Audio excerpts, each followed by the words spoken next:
Welcome all to this URBIS Dialogue. We are very happy to have you with us today.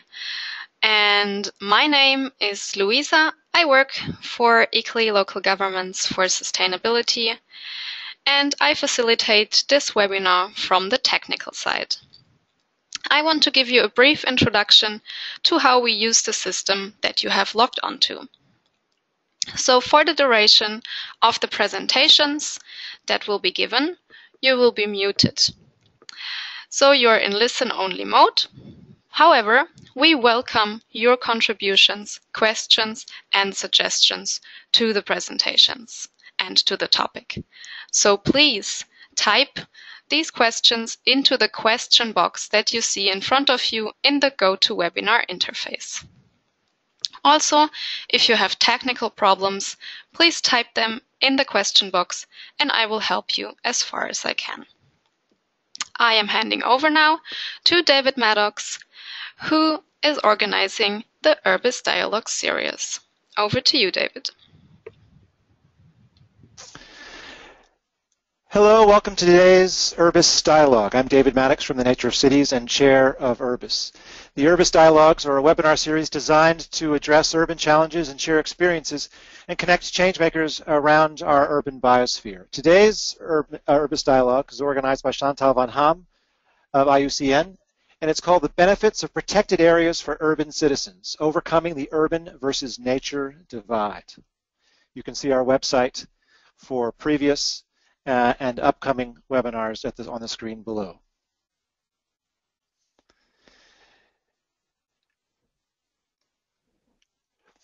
The URBIS is a group of international professionals. The advisory board is listed on the top, and who has we have a series of partners in our work.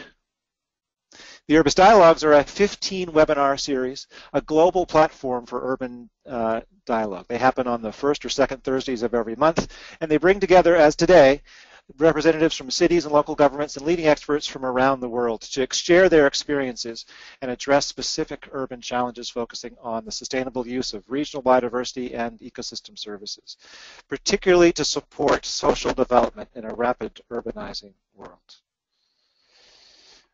The next webinar will be in early June, led by Chantal von Ham, on the idea of parks and green spaces, greening our streets.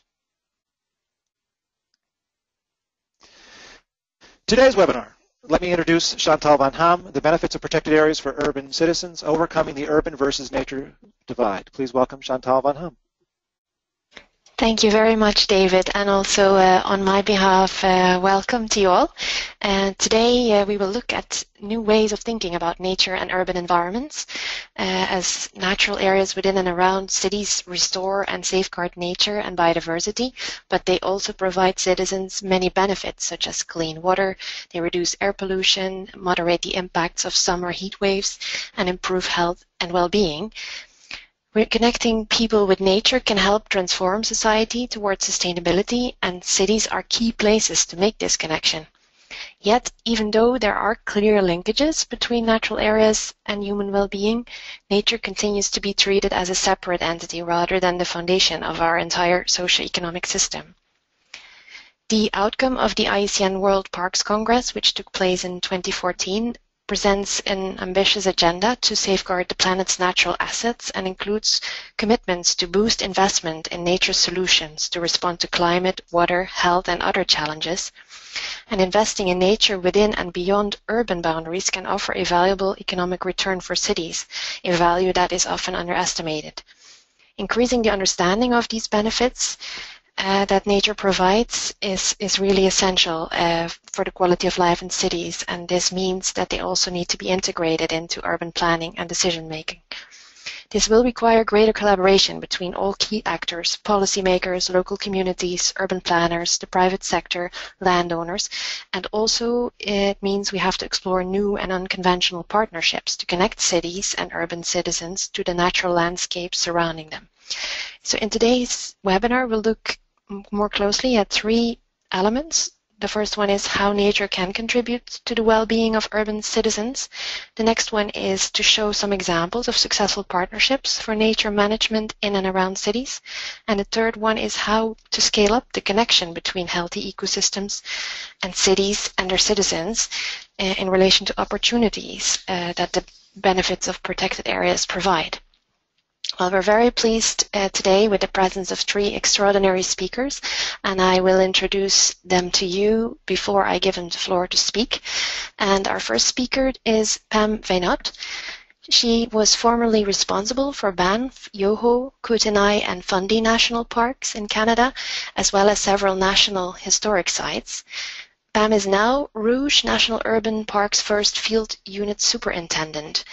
This park is Canada's first national urban park and home to an amazing combination of natural, cultural, and agricultural features in the Greater Toronto area, accessible to around 20% of the country's population. To create this park, over 15,000 Canadians have been engaged, making it one of the most successful programs in Parks Canada's history. And throughout her career in Parks Canada, Pam has demonstrated a collaborative spirit, forging numerous public, private, and non-profit partnerships. In her presentation today, she will give us some interesting background on the Rouge Urban National Park and how landscapes and resources are integrated. And she will also highlight how collaboration between different actors in society is strengthened and how engagement with citizens can be promoted. So, Pam, with that, I would like to give the floor to you.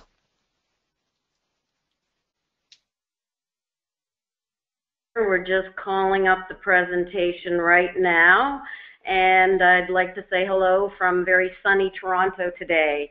Certainly creating a national urban park in the Greater Toronto Area, a Canadian first, is really an unparalleled opportunity for us to connect youth, urban residents, and new Canadians to protected nature, culture, and agriculture. And it's certainly exciting to be part of the global urban parks movement, and Parks Canada is proud to be leading this initiative here in Canada in the Greater Toronto Area. And I'll just do a check-in to make sure people can now see our presentation. Yes, everything's Great. good. Go ahead. Thank you. So this is a protected area like no other, and it has incredible landscape, species, and cultural diversity. We have over 1,700 plants and animals, 10,000 years of human history, and Class 1 farmland, the rarest in the country, and all this is protected in Rouge National Urban Park. The landscape is a working, lived-in, extensively traveled through landscape with urban infrastructure and housing coming right up to the park's edge in many locations. And I think this gives you a good example of how we're bringing together nature, culture, and agriculture in an urban setting. The park is very large for an urban park at 79.1 square kilometers. That's just under 20,000 acres. It's 22 times larger than Central Park in New York and 31 times larger than Hyde Park in London. The selection of the Greater Toronto Area for this Canadian first was not an accident, but a very strategic decision on many people's part. Like many places in the world, the vast majority of Canadians live in an urban setting far, and yet our protected areas that Parks Canada manages, like national parks, are located far from our cities. Many Canadians will never or may not never be able to travel to these other places, resulting in a visitor base that does not include many urban Canadians before the Rouge. So one of our priorities is to bring protected places to these Canadians. The Greater Toronto Area is also a perfect choice as community leaders, visionaries, and all levels of government had worked for decades to protect an urban area in the eastern Greater Toronto Area of Canada. With much of the land already in public hands, land was therefore available to be transferred to Parks Canada to protect nature, culture, and agriculture in our largest metropolitan area, and as was mentioned, connect with 20% of the Canadian population. And on the map here, you can see its location. It's in the middle of many different municipalities in the Greater Toronto Area, and it's located, the mouth of the Rouge River is on Lake Ontario in the eastern part of Toronto.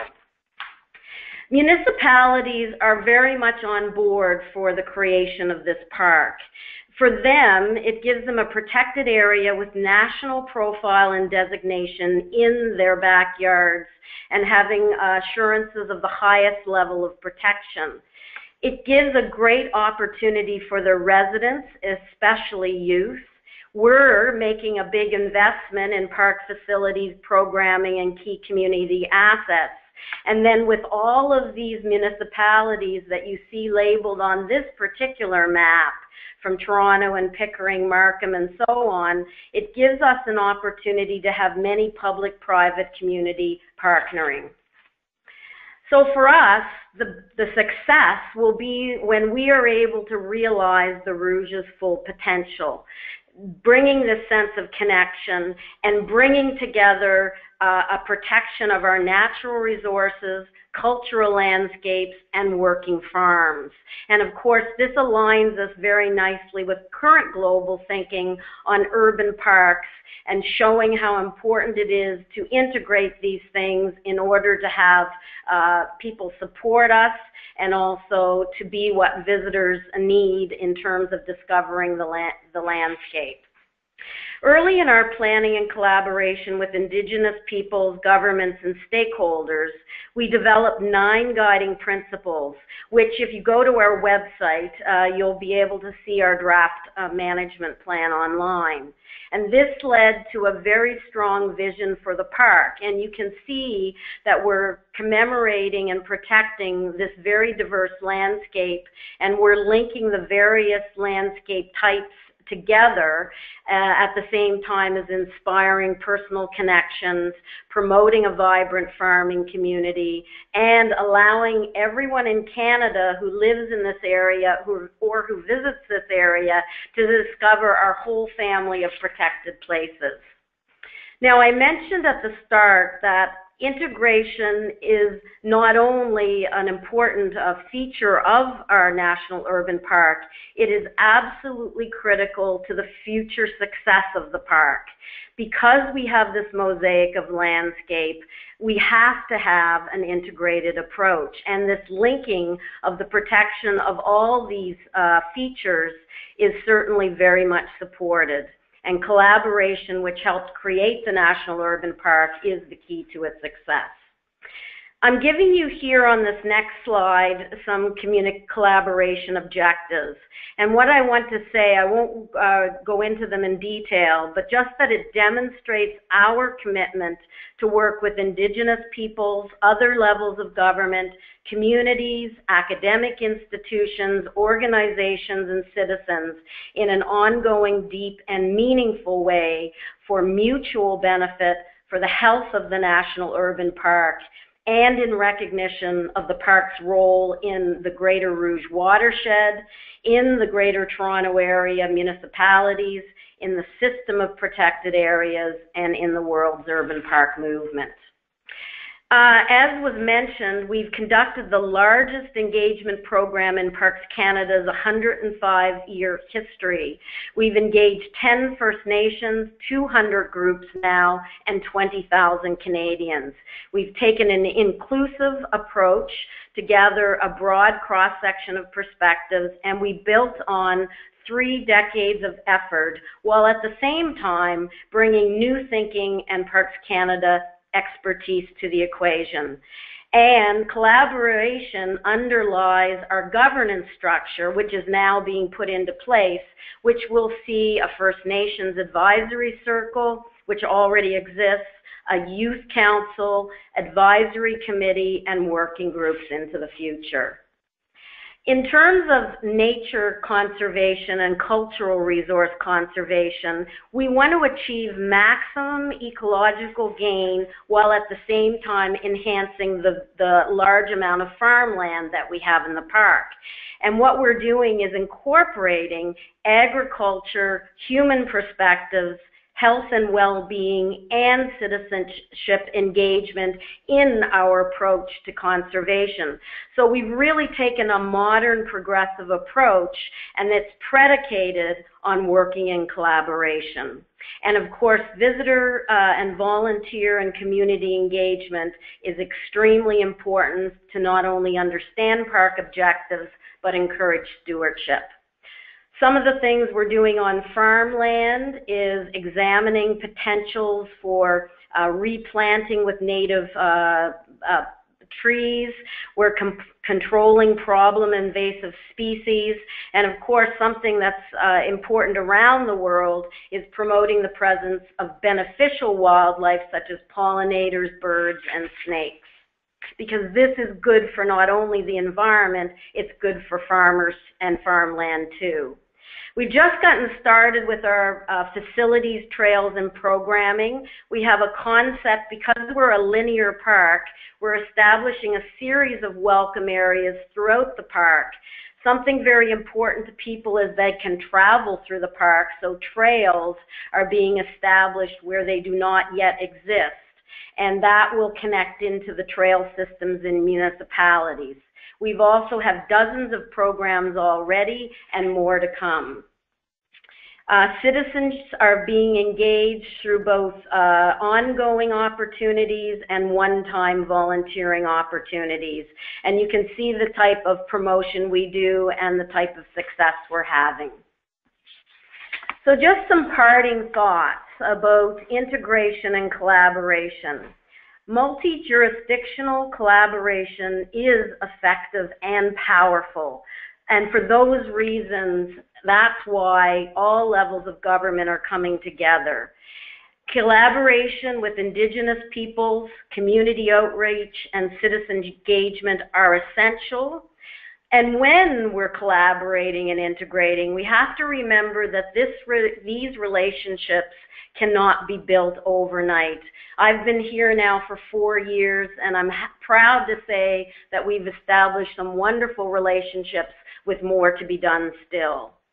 The possibilities for collaboration are endless. They can be from governance to programming and everything in between. And this is a critical time. It's a critical time in the urban parks movement. It's a critical time for all of our countries to seize the opportunity that urban parks present, to integrate and collaborate and celebrate the great nature, agriculture, and culture that we have throughout the country and also throughout the world. Thank you very much. Thank you very much, Pam, for these inspiring views on the Rouge National Urban Park. I'm sure there may be some questions, but we will save those for later. We'll first have the two other presentations. So I would like to introduce to you our next speaker, Daniel Raven-Ellison, who is a guerrilla geographer and National Geographic emerging explorer who is campaigning to make London the first national park city. He uses films, books, websites, and walks to challenge children and adults to experience every aspect of the world around them in a more meaningful, surprising way. Knowing that nature has so many benefits, while people in cities are more disconnected from nature than ever before, Daniel believes that there are amazing adventures to be had outside our doors, and he would like to challenge people's preconceptions about places, engage in social and environmental justice, and form deeper, more active community connections. In his presentation, Daniel will speak about the exciting plans for making London a national park city and what this could mean for its citizens, and he will also share views on how to connect urban citizens to regional protected areas, focusing on the need for a culture shift and concrete action. So, Daniel, the floor is yours. Hi there, it's a pleasure to be with you all. So this is a radical idea, I know. It's a big idea, but I hope that by the end of this very short 15 minutes, which is a short period of time to describe this idea, it won't seem too controversial, and maybe it will gain your support. We'll see. So, could London really become a national park city? Well, I'll start off by saying yes, it really could do, because where we're at the moment is that we have the support of the new Mayor of London, Sadiq Khan. We're getting the support that we need from local councils, and supported building across social, economic, business spheres as well. So I'm going to take you through this idea and talk you through some of my thinking around it. So it was quite interesting to be in Salzburg a few months ago when the IUCN and Salzburg Global Cinema sort of convened a group of people together to discuss the challenge of to 3 in 4 people by 2050 living in cities, and many of those people being in the developing world, in poorer parts of the world, and the challenge of people in urban areas becoming possibly increasingly disconnected from nature, and the challenge of protecting some of the most rural and most remote places in the world if people in cities, some of the most connected people, are increasingly disconnected from it. And I'm going to talk specifically about children later. But I think it's interesting to think about what I'm talking about within the context of this very great need to catalyse and nurture new ways for securing the support we need to protect the natural world, but also people's health as well. So this is a photograph that I took from Barbican, which is in central London, looking across towards South London. You can see St Paul's Cathedral there, possibly. And this is the image that most people might have of London when they visit it as a tourist. And for that matter, even most Londoners think of the city as being a grey concrete jungle. The reality is that London, for its size, is one of the greenest cities on the planet, physically greenest anyway, even if we do have pollution problems and all kinds of other challenges. 47% of London is physically green. There are over 3,000 parks. 24% of the capital is gardens. There are 3.8 million gardens across the city. And we have great areas of nature reserves, small areas, big areas as well. And this map, which is produced by the Green Space Information Group for London, I find really inspiring, because this map that shows all of London's green and open spaces, you know, it's inspiring not just because there's really cool people who can create this geographic information, but the image you see here is a result of about 2,000 years of people within the city over generations respecting the value of green space and nature to varying degrees for their health, their well-being, for livestock, for hunting, for various different things. The result is that we have a landscape where about a third of it is protected in various ways formally, but clearly far more of it is actually protected informally. So this picture is a result of literally thousands of groups and millions of organisations working at a grassroots level to make the city greener and a better place to be in. But from the top down, there's been some great innovation as well. So this is a map that comes out of something called the All London Green Grid, which is a piece of supplementary planning guidance that was produced by and for the Mayor of London, that shows a vision for how different parts of the city can be connected up in terms of for pollinators, for dealing with flooding, for recreation, for tourism, all kinds of activities. But a really interesting omission from this incredible piece of work is that it misses out private space. A lot of thinking around protected areas tends to miss out, or can miss out, private space because it's not in the ownership of the public sector who can control it. But when you consider that about 80% of trees in outer London and 60% of trees in inner London are under private ownership, and like I said before, 24% of London is private gardens. That's a pretty large area of land which isn't in public control. So I was very lucky to visit a few years ago all 15 of the UK's inspirational, important national parks in a short period of time. And these are remarkable landscapes that are vitally important, and they need more funding, more protection, more support, and they're doing brilliant work. But it was during my visit to these 15 national parks that I wondered why it was that, considering that London is actually the most biologically diverse region of the UK, and as many people are engaged in outdoor recreation and enjoying the outdoors in London, and as cities are often respected as their own distinct kind of habitat, why it was that London or another major city was excluded from this family. Yes, London is a city of 8.6 million trees, but there are also 8.6 million people, but there are also 8.3 million trees. It's been recorded that there are around 13,000 species of wildlife within the Greater London boundary. It is a habitat, it's a landscape, and it's semi-protected, in part formally, but also, and I think this is where the most opportunity is, the sort of Uber Airbnb opportunity, is unlocking the potential of informal protection, stewardship, both idly and proactively, by the 8.6 million other people who are interested in nature in the city. So to be clear, we're not proposing that London would be a national park.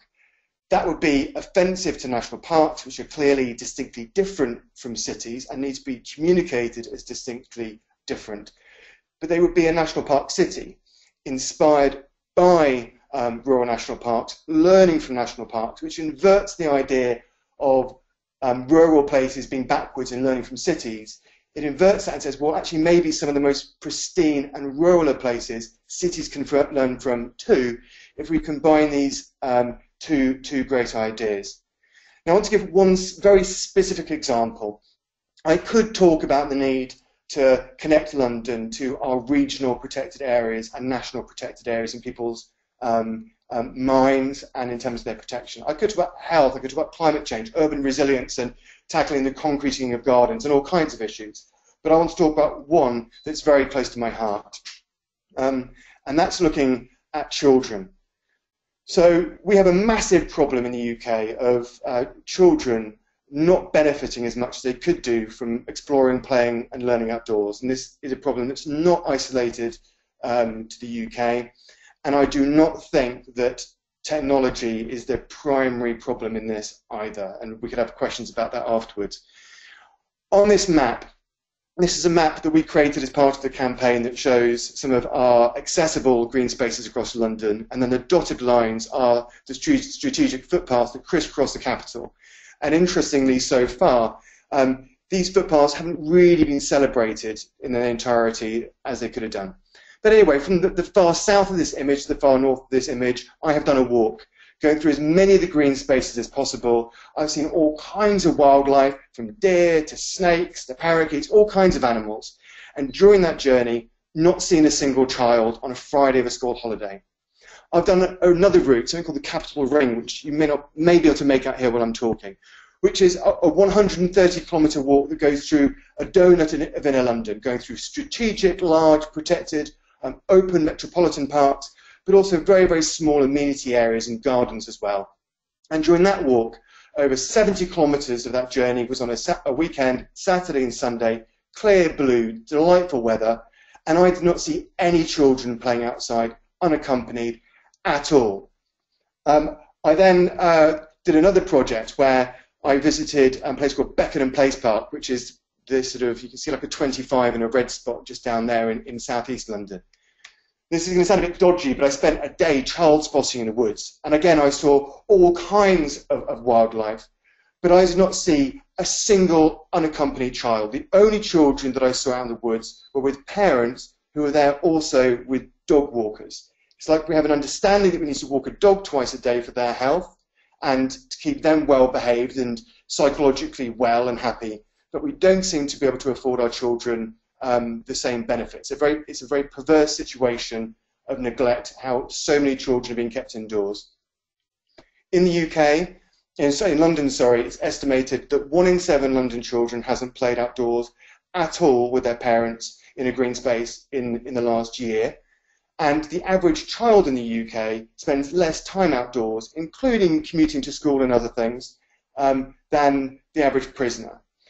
This is not only terrible, clearly, in terms of all the evidence that's building up for their physical health, their mental health, their well-being, but we have to be seriously concerned about those young people's willingness and understanding and sense of being able to be empowered and act on protecting spaces, may it be the largest protected places on the other side of the world, or may it actually be, and this is where the most empowering bit is, again, in their gardens, on their balconies, in their flower pots, where actually they have some agency to do something to protect wildlife.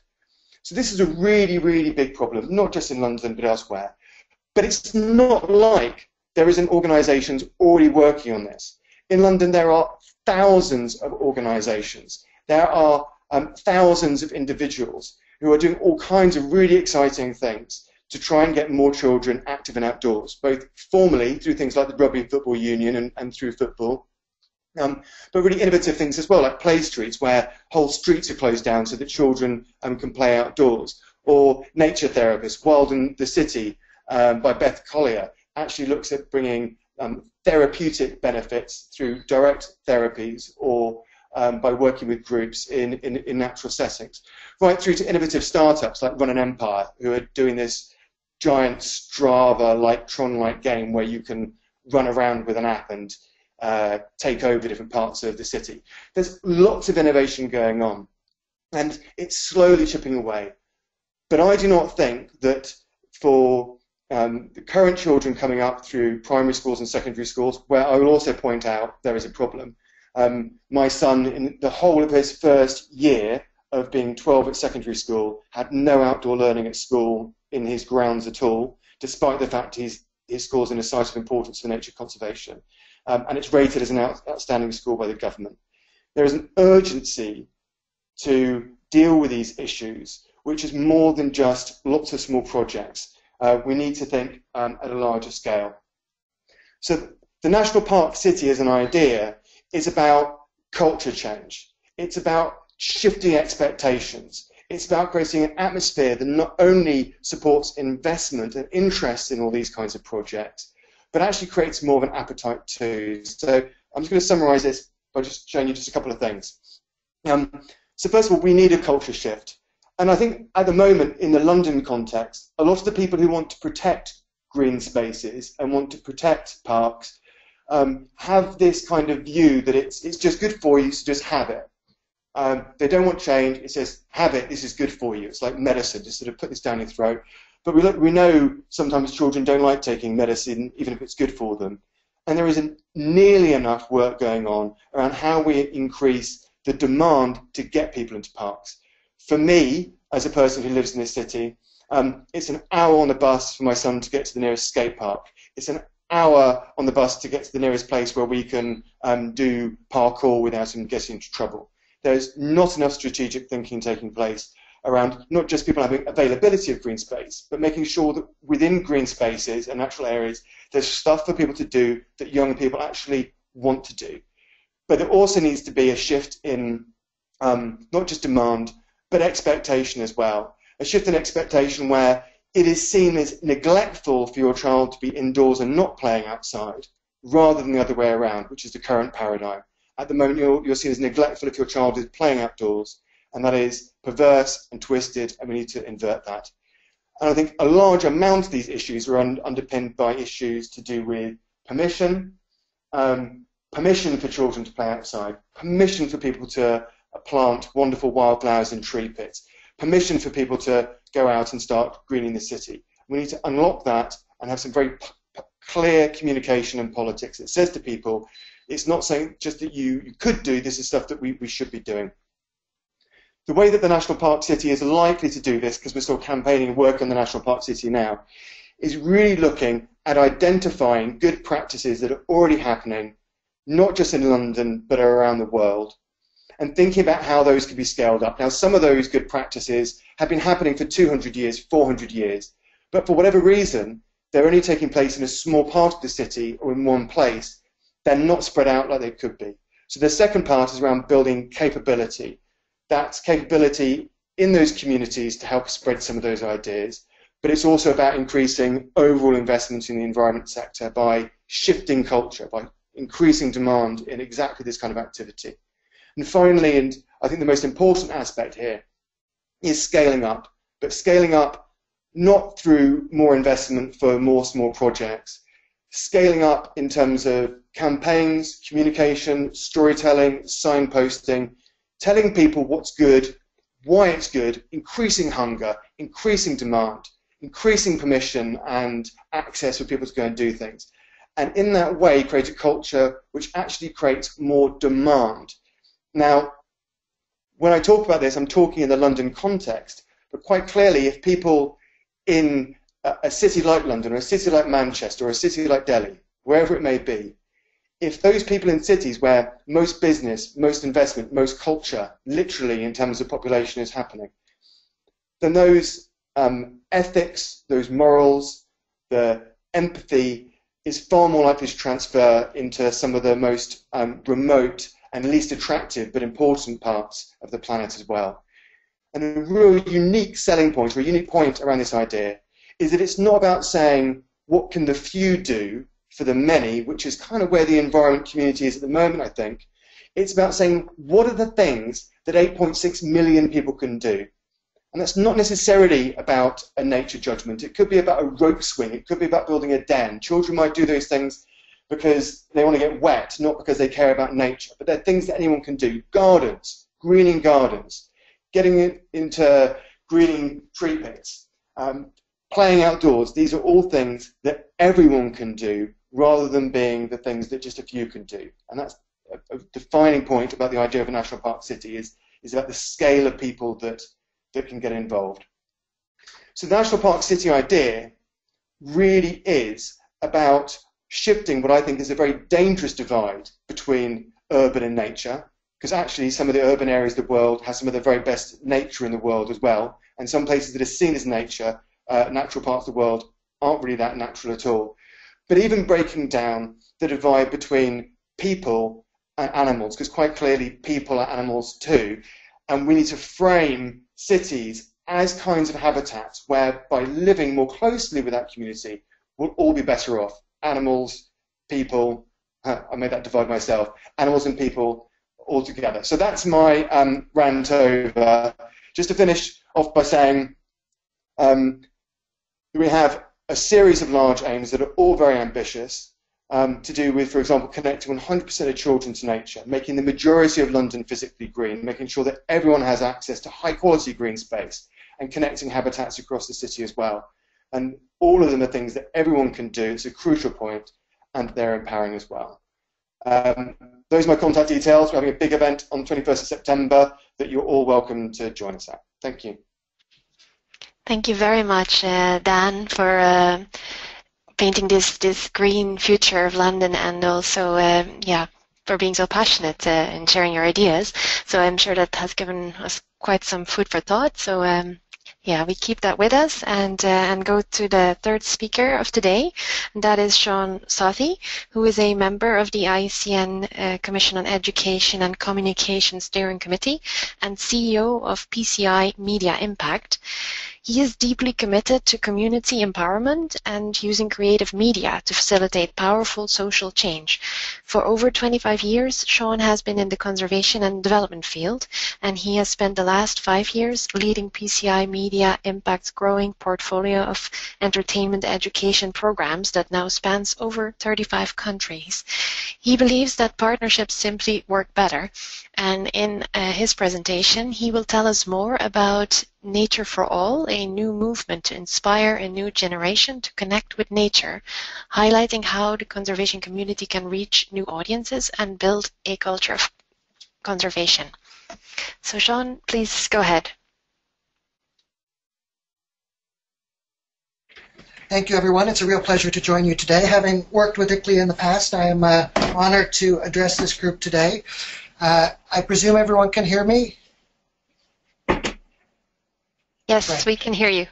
Thank you. So I'm speaking today really on behalf of IUCN, and IUCN has some similar characteristics to ICLEI, where ICLEI is the world's largest network of local governments connected to sustainability and environmental management.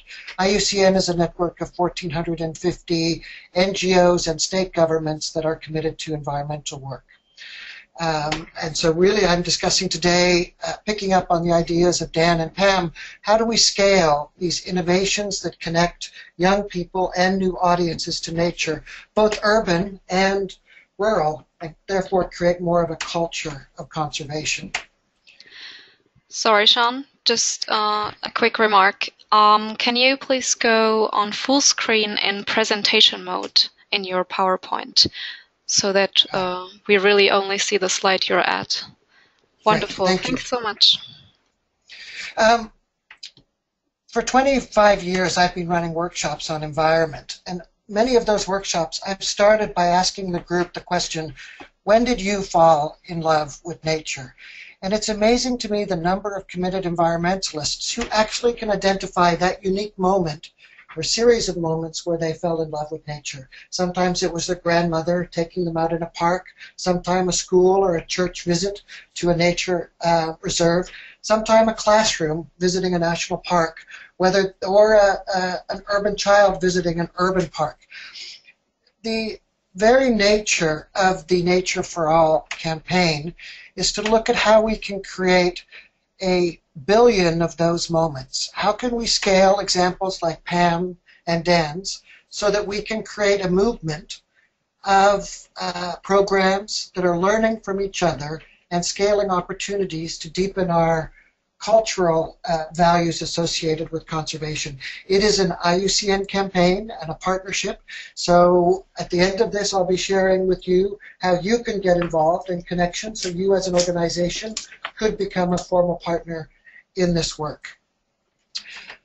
I think both Pam and Dan have done a good job outlining some of the context of this, the need for this type of programming.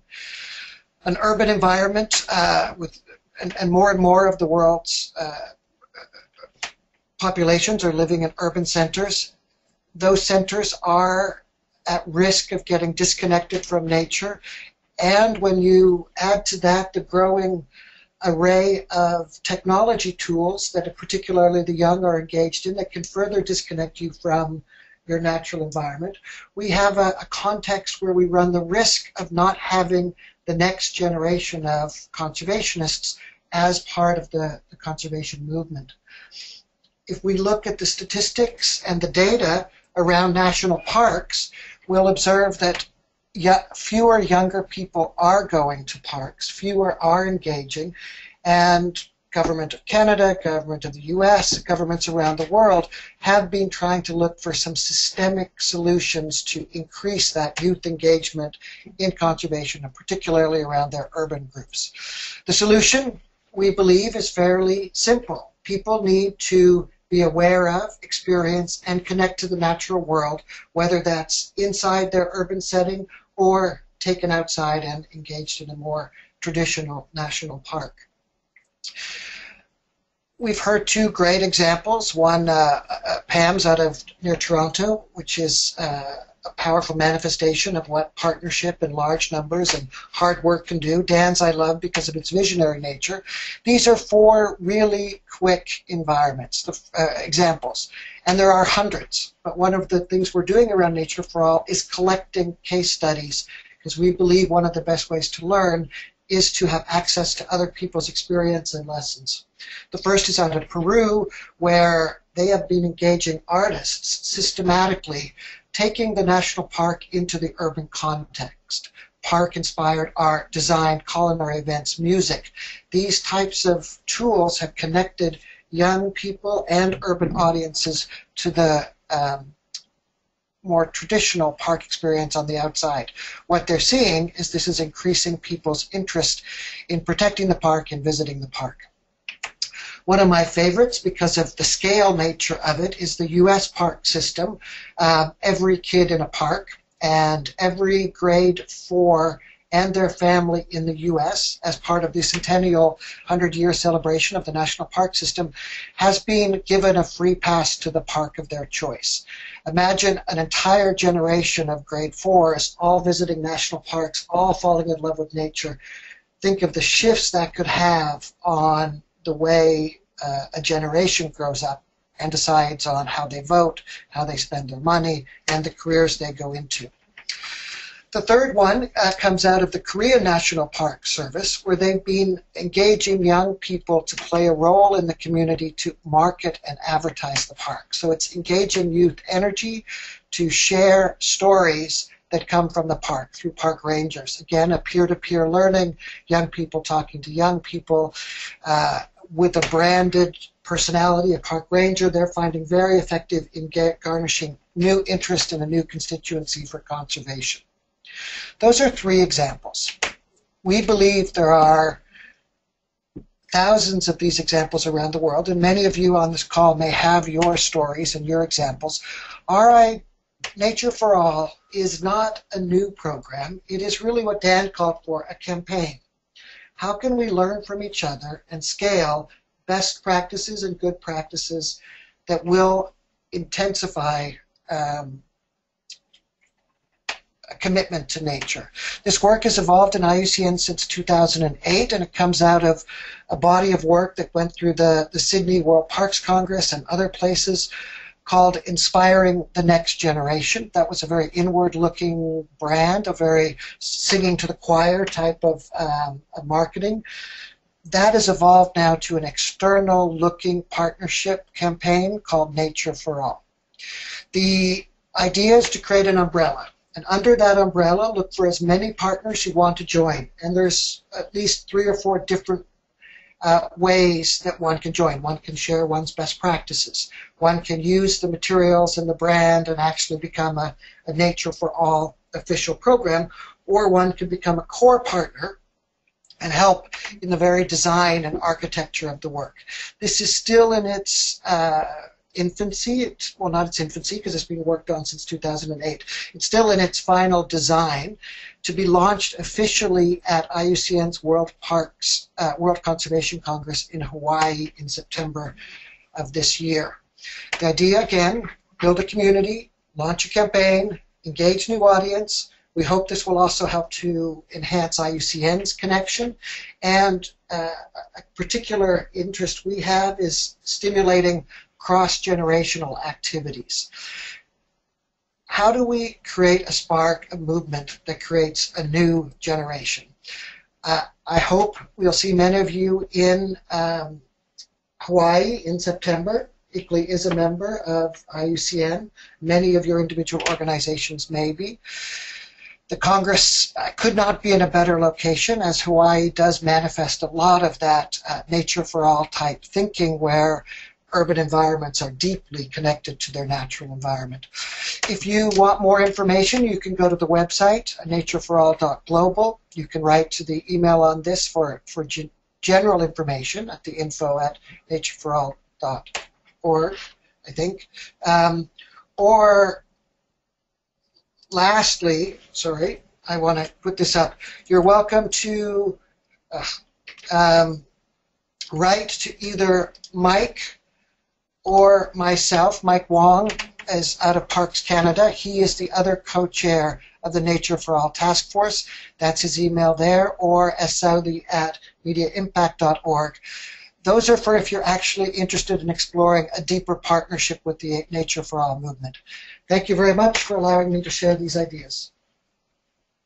Thank you very much, Sean, for this positive message and also for this great new initiative that can bring together so many more partners.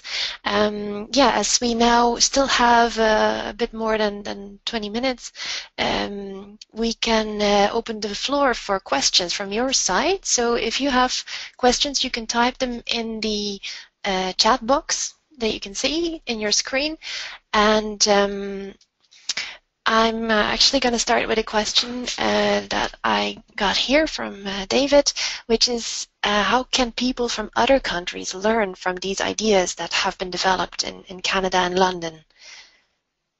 Would any of you 3 have some views on that, the speakers?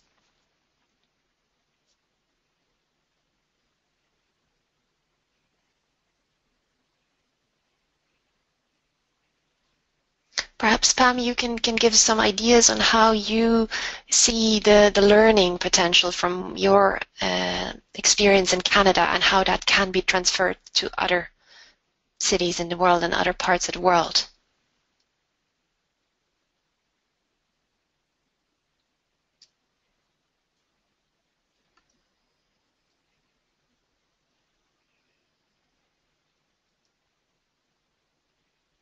Pam, if you want to answer, please unmute yourself.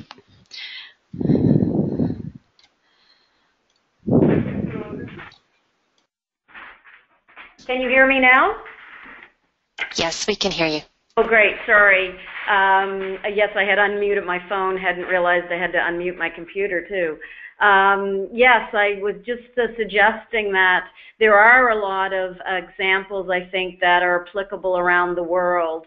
And certainly we have an active website that people can go to. We also do send information out on a regular basis through emails direct to people who follow us. You can sign up on our website to become a regular recipient. We also, of course, have active social media campaigns, and so the best way, I think, is to just keep following us and seeing the information that we have available. And I think I would just say that things are very transferable, and I think that even though landscapes change, even though our combination of the amount of nature we have versus the amount of urban infrastructure changes, I think the idea of getting people out to experience landscape, to connect through innovative programs, to take those things back into their homes, their schools, their organizations, that's the way that we can spread the message and get people to take advantage of the various campaigns and the various things that are happening around the world. Thanks a lot, Pam. Dan, we have a question from Donald Rodriguez for you. He says, unless this new National Park City designation brings another level of protection that ensures no net loss of green space, I see this as purely symbolic. I think it's more a statement than a question, but Joe, would you like to reply to that? Yeah, I think the answer to that really is about the nature of what protection means for me. I mean, if you look around the world and you look at where there's legal protections put in place, there's plenty of examples where the legal protection just isn't enough. The reason why there are so many species on the red list, it isn't because, the reason for that is because of a lack of investment, a lack of interest, a lack of capacity to deal with the killing of animals and the destruction of habitat, even if they're some of the most famous species and some of the most famous national parks around the world. I would argue that a far more powerful form of protection doesn't come through law. It actually comes through the will of the people to want to have a culture where nature is protected.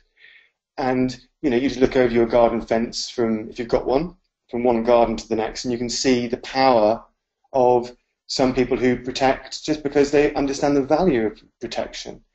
But I think that within that, clearly there needs to be laws in place as well. But like I said during the presentation, actually over a third of London already has different kinds of legal protections in place. But what we see with an increasing population in the city, rapid increase in population in the city, is in even those places that are most protected, we see those protections being infringed upon.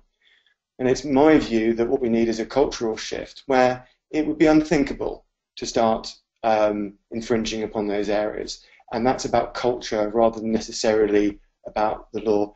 I'd also say that to say just symbolism underestimates the power of symbolism for change.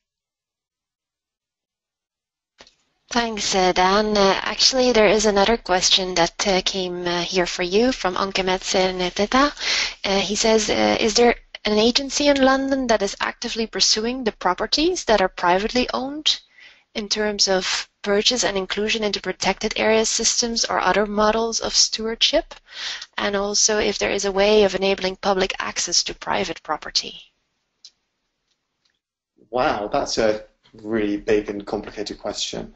I'm not sure I understand the first part of it. There is a land registry where you should be able to find out who owns what, but there's currently a transparency conference taking place in London about trying to make sure that shell companies that are investing in land, we can actually find out who really does own land. So maybe some of that will become more clear. Separate from the National Park City campaign, because we're not asking for any changes in planning policy.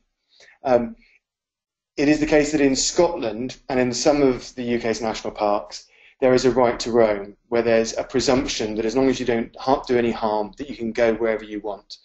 And the majority of London has something very similar to that culturally, but it's not in law. And I would actually be very interested to see, and actually the new mayor has given a nod towards this, something that makes it clearer that some private spaces, some public spaces, it becomes that everywhere is accessible within certain kinds of areas, but that work hasn't been done yet. Thank you, Dan. We have a question as well for Sean. Sean, can you tell us what you think are the most effective media for these ideas that you presented, and are there communication methods that best can be used? What can we do more? I think there's different types of programs that have different types of tool. I'm not a firm believer that it's a one-size-fits-all, because I do believe the challenges that urban environments are experiencing extend from Tanzania to Montreal, from Mongolia to Brazil. I do believe that entertainment in particular is a powerful mechanism. That could be TV drama, movies, music, gaming.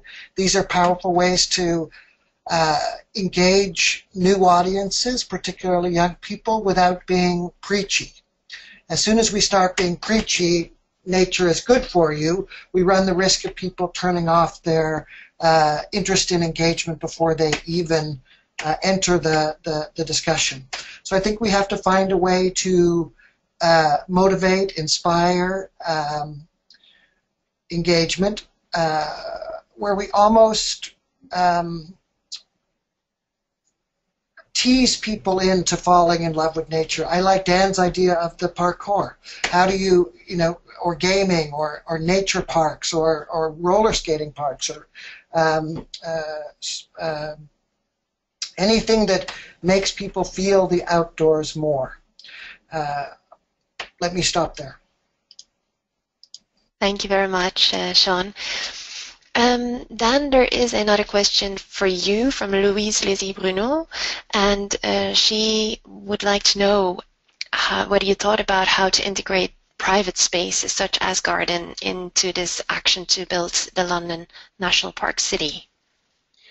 Yeah, I'd just like to add on to that last question about gaming. I think that it's interesting that even within networks that I work in the UK, and I'm sure other people have this experience as well, is that when it comes to connecting children to nature, people seem to forget formal sport. And actually, while sports pitches aren't the best bits of nature, it is getting children outside. And I wonder what kind of pervasive gaming could be created that's heavily formatted, that would encourage hide and seek and 1, 2, 3 and all kinds of games in semi-natural areas that just get kids outside, but learning from the success of the football, the rugby, the basketball organisations out there. I wonder what that would look like. Anyway, the point about integration, personally, I think that sometimes the over-scientific approach of identifying species or telling people what kinds of plants to plant can actually be very alienating for people. And what we really need to maybe have is a far more artistic approach where people just enjoy stuff and they can just have a go, and if they fail, that's okay. And to that philosophy, the All London Green Grid, which I showed during the presentation, is a brilliant bit of work. And it'd be perfectly possible to indicate to communities what kind of species and habitats and kind of things could be created in that area. So a great example in London is there's a project trying to be developed called the Bee Line, and it's a route going from South London to North London for pollinators. Now, part of that is about formal techniques around working with park managers and different people to say, please do this here, because this is best practice, go do this. There's another piece of work which is just organically for people to have conversations over garden fences and just informally to just start doing this kind of thing. But the point I would make is that a bee line is all and very well, but we should have a bee city, we should have a bee country, we should have a bee world, whatever, because it shouldn't be a slither, it should be the landscape. Thanks, Dan. We have a question. I think it would be nice maybe if Pam, you could address that from Maria Emilia in Brazil. She says, in my city, there is a very big 1,400 hectares park to be created, but the resistance of the real estate market is really big. Do you have any suggestion on how to work on this problem? Yes, that's certainly something that that happens in urban areas. I think that's where the municipal governments and other levels of government, in our case the federal and provincial governments, have had to work together on putting in place the appropriate legislation, development guidelines. And so it's a combination of law and policy to make sure that the boundaries of a protected area are established, and what can happen both within the boundaries of the protected area and also on the adjacent areas and municipalities are planned appropriately. And there's a whole variety of things. You know, here in Ontario, in Canada, we're lucky to have a provincial greenbelt legislation and plan, which really work to keep a number of the municipal areas not only growing in terms of diversity for people and protecting agriculture, but also protecting nature as well. So I think it's a combination of people and governments working together. And, you know, let's understand too that in a lot of cases, developers can see themselves providing necessary infrastructure outside of a protected area that helps people who want to come and visit the park. So transportation infrastructure, accommodations infrastructure, etc. So here in the Rouge, we have obviously federal legislation in place. We have a specific piece of legislation that establishes this new category of protected area, Rouge National Urban Park, and then we work very closely with our provincial and municipal partners in their levels of government to ensure compatible legislation and policy. Thank you, Pam. Maybe in addition to that point, as you mentioned, the importance of legislation and the collaboration between people and governments, there is this general idea that cities are the enemy to nature. How have you experienced that in perception and also in how business sees the opportunities of connecting with nature? Well, I think that if you look at the fact that we have urban residents and, you know, municipalities are struggling with the same things that all of us struggle with, and that's to provide a healthy lifestyle, good quality of living for their residents. And no matter, you know, where you are, this is where the importance of green space, both small and large, comes into play. And I think, you know, municipalities, developers, etc., are trying to find ways to bring this green space. We obviously, in our National Urban Park, offer a very significantly large green space, and it is a protected area, you know, with very much that emphasis on conservation. And I think that what it means, though, is that we really have to see that connection. Torontonians are craving green space, and luckily they find it in many places in our wonderful city and in the adjacent cities. So we're providing that next step, if you will, to not only that neighborhood green space, but you know, within a public transit ride, you can access, in our case, this large 20,000 acre, 79.1 square kilometer park. So I think its access is extremely important to make sure that all work as transportation providers allow people to access this nature and provide them the programs for learning and taking back into their own neighborhoods. Thank you very much, Pam. We have a question for Sean from Sjoerd Kluiving from the Netherlands. He wants to know if every kid in the park pass in the US could also be applied in European geoparks and how to approach that.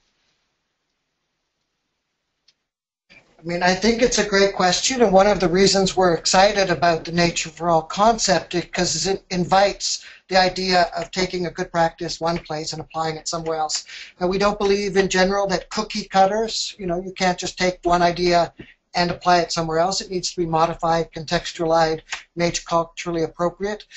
I think the starting point is to look at why every child in a park worked. And I think it worked because there was a deep government commitment all the way up to the head of state, President Obama, declaring that this was important for Americans, for young Americans to do.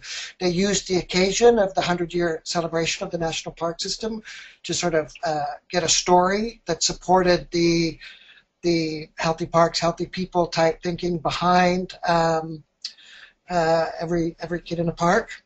I think I would look to the Nature for All family to connect you to the people as we create case studies. Take those case studies, meet with the appropriate people in the Netherlands on the protected, who are responsible for different types of parks, and explore what that modification, that adaptation would look like in that context. There's no reason these have to be rural parks or non-urban parks. Some of the special, bio-blitzes in urban centers, there's many different ways you can engage people in an urban context that has the same impact.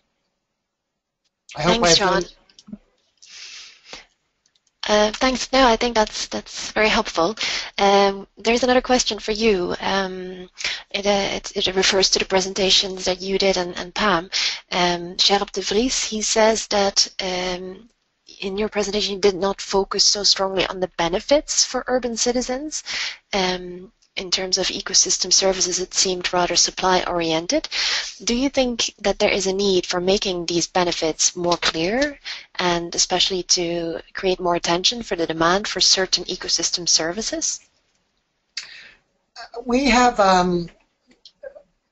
one of the beautiful things about IUCN is it's a very complex organization, and there are a lot of scientists working on it. So where I am on the Commission of Communication and Education, which tends to be perceived as softer, we've recognized the need to have evidence to suggest this type of work is important. So if anyone is particularly interested in the evidence side, we have a fact sheet that outlines the data and the studies that indicate why it's important to engage young people in nature. I think upon reflection, your question of the ecosystem benefits is a slightly more complicated one, and I'd like to go back, because if I'm hearing the question right, it suggests getting people into nature has its set of value, but the spin-off benefits of then deepening that nature and the ecosystem services it affords is a second-tier benefit that we should be more deeply accounting for. But if anyone, again, my email was at the end of my presentation. I would be happy to send that evidence sheet to anyone who is interested. And we'd love your reflections on how to make it stronger. Thank you very much, Sean. There's a question for you, Daniel, from Daniel Mitchell. How can we change parents' attitudes to encourage taking their children to green and natural areas? While schools have a part to play, parents have a significant influence on whether or not their children have the opportunity to develop an interest in nature and use these areas. I think that that's a really difficult question. I mean, I know that I tried to organise on my street where I live in London, that's about 50 metres long, a play street, which is this, really quite shameful position we've got to, where children play out for 1 hour together on the street with the cars not moving around. And at one end of the street, it's a dead end, cars aren't going there, and the kids are there, got their own personalities. And then at the other end of the street, there's a completely different situation. And depending on where you are on that street, this street is only 50 metres long, the decision you might make as a parent about the costs and benefits of going out and playing outdoors or letting your children play outdoors are actually quite different. And quite often I think the overall conversation in publics around the world where there's this issue is people talk about it as if there is one issue without building in the complexity of all the individuals and all the places where this issue is being played out. But I've got two things to suggest here. One is that parents want to be good parents, and children playing outside and connecting with nature is part of good parenting. And them not being outside and storing up health problems is bad parenting. And I think we need to have a far clearer discourse around that. On a more sort of practical level, I wrote an article which you can look up called London's Empty Childhoods. And in that, I suggest that schools or PTAs, parent-teacher associations, take a lead in mapping out the places and communities where children should be able to play and is good for them to play, but also where there might be places of concern in terms of it not being very safe or not safe enough for children to get to that particular place. And that process of creating the mapping as a community through the school or through a PTA would be a process of collective agony, because it'd be hard for everybody to decide what's safe and where people should go and what the limits should be. But people need to get around a map and have a conversation about what the limits should be and where those places are, if I think we're going to make progress in those communities where there's like a really big problem that's entrenched. So I think we need a change in culture, like I mentioned before, but I think on a very practical level we can change that culture by actually getting people talking more. Thank you, Dan. There is another question for you from Francesc Baró from Barcelona. He asks how to avoid gentrification derived from greening strategies in a city like London. Yeah, I think that's really difficult. But if we take a view that we want to green all of this city to the same quality and standard and fairness, then there won't be the inequality in the quality of green space. And so that wouldn't be one of the determining factors. If, on the other hand, we want to prejudicially award some places with better green spaces and better facilities in those green spaces than others, then that will encourage gentrification and the marginalisation of poorer people. So I'd say there just needs to be an equality in the provision and improvement of green space. Thank you very much, Dan. Pam, there is a question for you from Samantha Davenport. We know in large cities in the UK, cultural perceptions and and preferences and social economic status can create barriers to accessing nature. And she is interested to know if this is the case in Toronto, and if so, how your initiative has overcome this. Well, that's a great question. Thank you very much. Yes, we've been working, Toronto is an extremely culturally diverse city, and the number of languages and people from all over the world that settled here, it's incredible. Some of the things that we've done is we're working particularly with associations, largely youth associations, that do offer programming for people with different economic means, and they happen to be located around our whole perimeter of the park. And so coming up with programs that we can offer and get people into the park for newcomer welcome events, for volunteer activities such as plantings, a whole variety of events can bring them into the park. However, the other thing that we're doing is going out into those communities. And luckily, because Toronto is so culturally diverse, the staff that I I have are very culturally diverse as well, and we're producing some of our materials in other languages. For example, we have a large Chinese population in the Markham portion of the park, and so getting materials and talks and a variety of things available in different languages going into the events that the cultural communities are offering, and giving that Parks Canada, that Rouge National Urban Park presence is extremely important. The other thing that we're doing are learn to activities.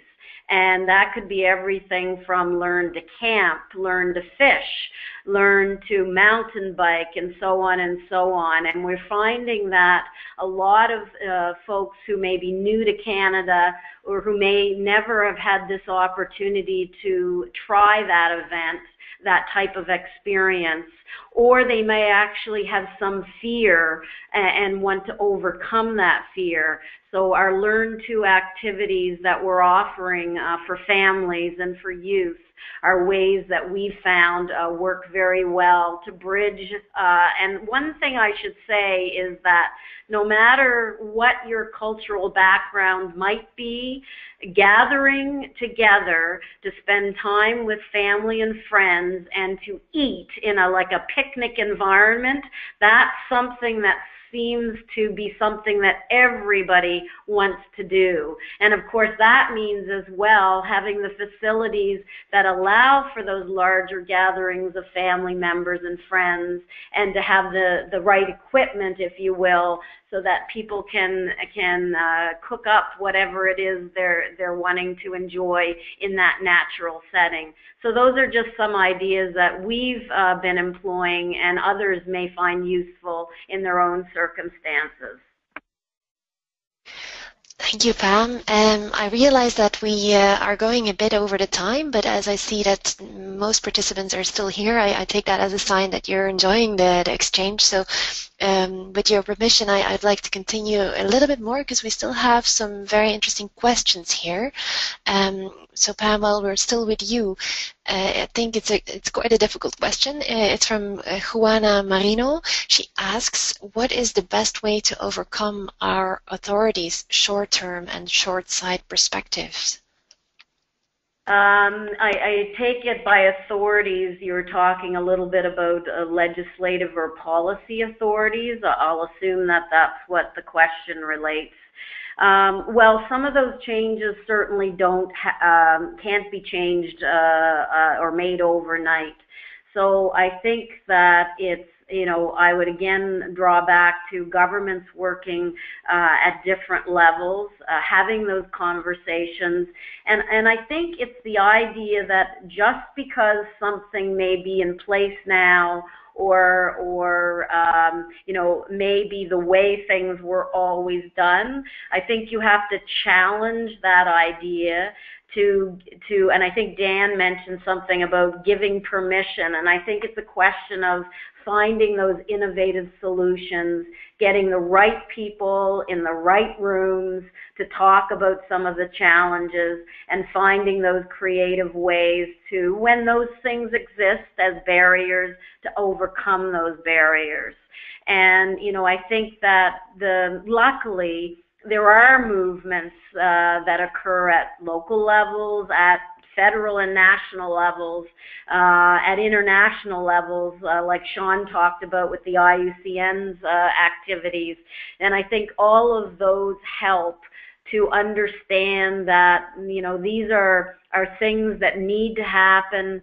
The evidence is there in many cases, whether it's ecological evidence, whether it's social evidence, and that with new research, with that type of collaboration and thinking on all those scales, I think that we can overcome and start to extend and really look at collaborative authority as opposed to each individual jurisdiction. And certainly, while we're by no means probably as complex as some of the areas that you're dealing with, those participants, we've had to work with 8 different government bodies to negotiate land assembly, land transfer, to also deal with different things happening in jurisdictions.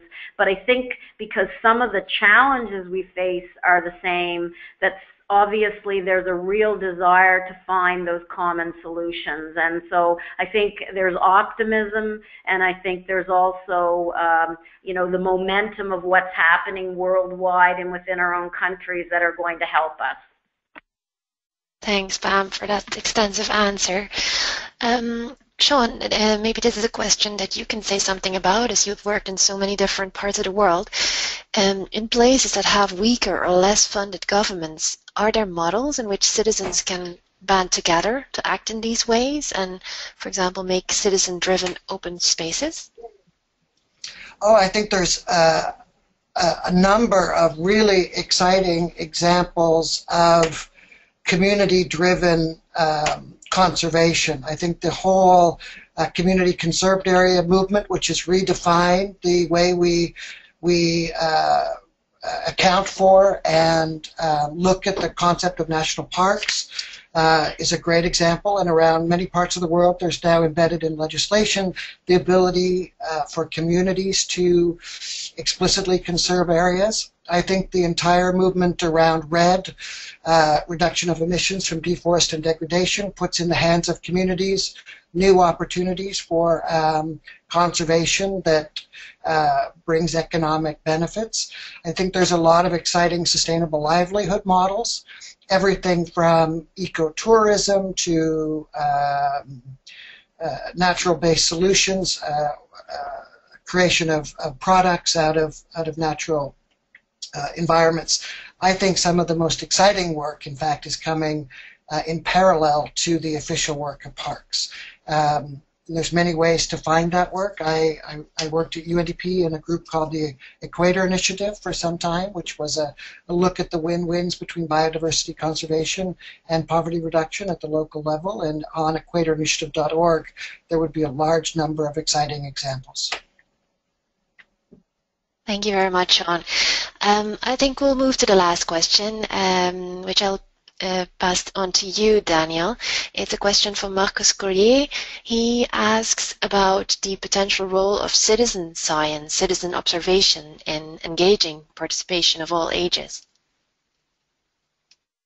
Well, I think it's clearly a really interesting area. I'm about to actually do a very interesting project looking at walking across cities carrying various sensors to look at passive ways in which citizens can collect data, not just looking at, for example, air or noise pollution, but actually looking at biometrics in the body as well. And I think it's very interesting to start looking at how big data around sensors on very large numbers of people might begin to show us patterns of the relationships between the geographies of certain places, nature versus green places versus grey places, and so on, and how that has an impact on our mental health and our sort of our wider well-being as well. So I think clearly there's a massive opportunity within the whole species identification area.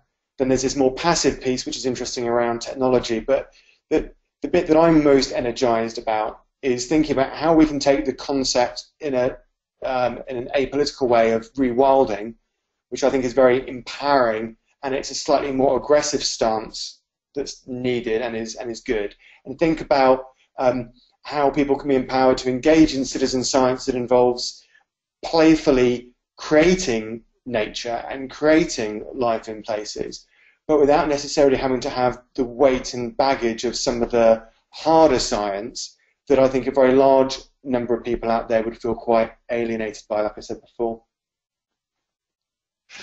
Thanks a lot, Dan. So with that, I think we go to the concluding remarks. This dialogue, I think, gave us very interesting insights in the value of nature, but also how we can work on awareness raising and look into innovative approaches creativity and collaboration to turn this perspective on nature from a cost or an obstacle to an opportunity for cities, and taking action to protect and restore our green spaces in and around cities really starts with that awareness of the value.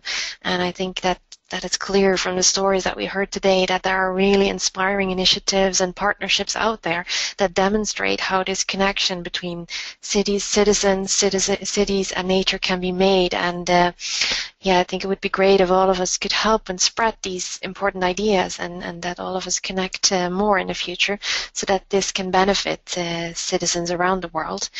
So I would like to thank all the speakers for sharing their interesting views and experiences, and I would like to thank also all of you who participated for your time and for your interesting questions and contributions. Thank you to ICLEI and to David Maddox for making the URBIS Dialogues possible, and looking forward to continue our dialogue during the future webinars. Thank you, everyone. It's a pleasure to be part of such an exciting discussion. Thank you very much.